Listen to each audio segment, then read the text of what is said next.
שלום לכל הצופים היקרים. דיברנו לא אחת על מה שאנחנו עומדים לדבר, אבל אנחנו נתחיל בנושא שהוא כבר מוכר לכם, ואנחנו נזרום עם זה. אנחנו מדברים על הנשמה. כמו תמיד אנחנו מדברים על הנשמה. משום שהנשמה היא הנצח שחיה בנצח, היא הנצחית. והגוף בעצם הוא חלק או כלי שמכיל את הנשמה בממד הגשמי שלנו. כשנשמה מגיעה לגוף או לחיים הגשמיים הללו, יש לה מטרה ללמוד את עצמה דרך הגוף המקביל, דרך הממד הגשמי המקביל, משום שהוא גם מקביל. הנשמה היא אנרגיה שהיא אינה דחוסה, היא הרבה יותר חופשייה. ואילו הגוף זה אנרגיה דחוסה. ולהכניס בתוך גוף גשמי את הנשמה דורש זמן על מנת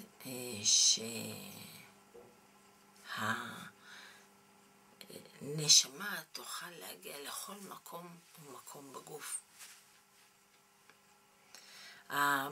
המקום העיקרי בו היא נמצאת זהו הלב. לכן מהלב מתבצעת העשייה האמיתית. כשאנחנו אומרים מהלב, איננו מתכוונים שמהלב אנחנו רק פועלים בלי קשר להיגיון, כי אחרת אין איזון. אבל בלב יש גם את הרגש וגם את המחשבה. הוא מכיל את הכל. נקרא לזה הלב הפיזי, נקרא לזה המוח. הם אותו דבר. הלב הפיזי והמוח. מבחינת התפקוד של הנשמה בהם. מבחינת התפקוד שלנו כבני אדם, צריך שיהיה איזון בין הלב למוח. אך מאחר והנשמה פועלת יותר מתוך הלב,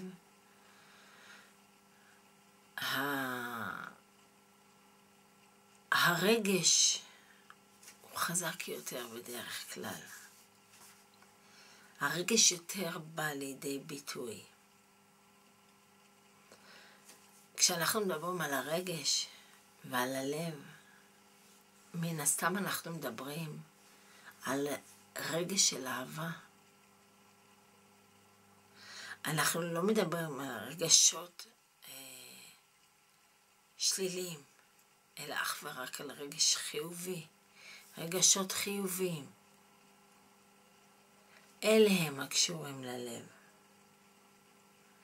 מתי אנחנו משתמשים ברגשות השליליים שלנו? כאשר המוח הוא פעיל יותר. המחשבה, ההיגיון, חוסר ההיגיון, כל אלה, כאשר הם פעילים יותר, האהבה היא נסגרת יותר. האהבה נכנסת לתוך הלב והוא סוגר אותה. כדי להרחיב את הלב, אנחנו צריכים להרחיב או לצמצם את המחשבות שלנו. המחשבות שלנו יכולות להתפזר להרבה כיוונים, ולרוב לא מתפזר לכיוון האהבה. לרוב המחשבות מתפזרות לנסיבות החיים, לקשיים, אולי גם לשמחות, אבל זה מעט. לרוב המחשבות שלנו הן מחשבות טורדניות. וכשיש מחשבות טורדניות, יש פחות מקום ללב. איך אנחנו מפנים מקום ללב ומסירים מעט מהמחשבות הטורדניות? אנחנו מתחילים להשקיע בדיבור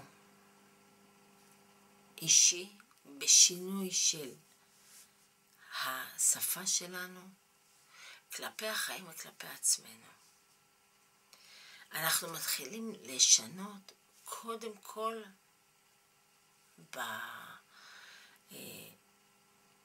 בכך שאנחנו נתחיל להודות על החיים שלנו.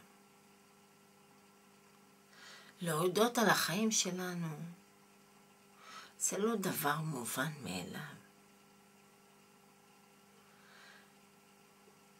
משום שאם הנשמה בחרה בנו ואנחנו חיים בזכותה, אין זה דבר מובן מאליו, צריך להודות על כך. יכלה הנשמה גם לבחור כלי אחר, גוף אחר. אז אנחנו צריכים להתחיל להודות קודם כל על החיים שלנו. וכשאנחנו מבינים על מה אנחנו מודים בחיים שלנו, אנחנו מחויבים.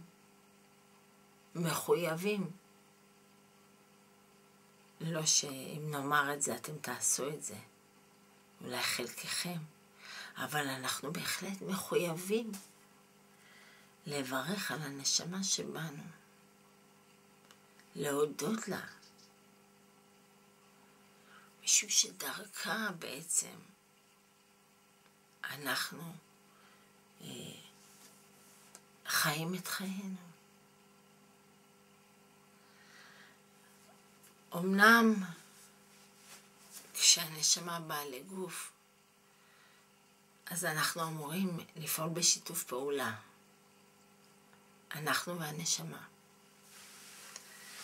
כשאנחנו לא פועלים בשיתוף פעולה, אנחנו פועלים פחות ממקום של אהבה. וכשאנחנו פועלים פחות ממקום של אהבה, גם החוסר של האהבה מצוי בחיים שלנו. אהבה אינה רק בין גבר לאישה, או בין אמא ואבא לילדיהם. האהבה היא קודם כל ביני לבין עצמי. אז כאשר אנחנו מתחילים להודות על מי שאיננו, להודות לנשמה שבנו, אנחנו מתחילים להגיע לאיזון בין המוח ללב. להגיע לאיזון בין מוח ללב מביא אותנו בהחלט לאיזון בחיים שלנו.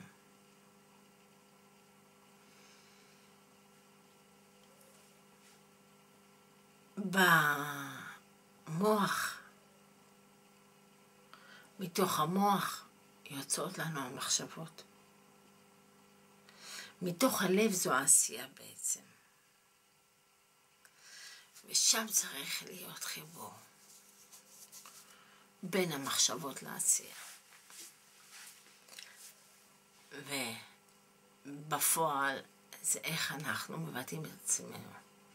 אז יש לנו מחשבות, יש לנו עשייה וביטוי. כשאנחנו מודעים למחשבות שלנו, אז העשייה היא בהחלט ברורה. באה לידי ביטוי, כפי שאנחנו חושבים. כאשר אנחנו לא מודעים, אז החשיבה היא לא מודעת, בהתאם לכך גם העשייה, ולא מבינים מדוע הבאנו את החשיבה ואת העשייה לידי ביטוי בדרך אחרת.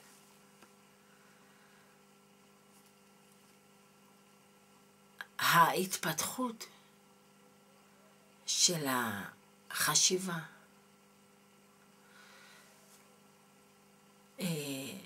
מעל הלב, מעל הרגש,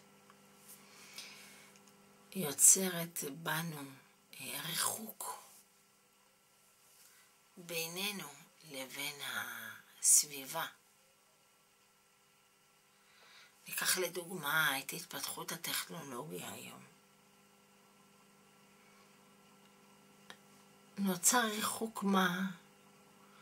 כתוצאה מאותה התפתחות, ריחוק מסוים בינינו לבין בני האדם. נכון שאנחנו יכולים לתקשר היום באינטרנט, בפייסבוק, בכל המכשור הטכנולוגי הקיים לרשותנו,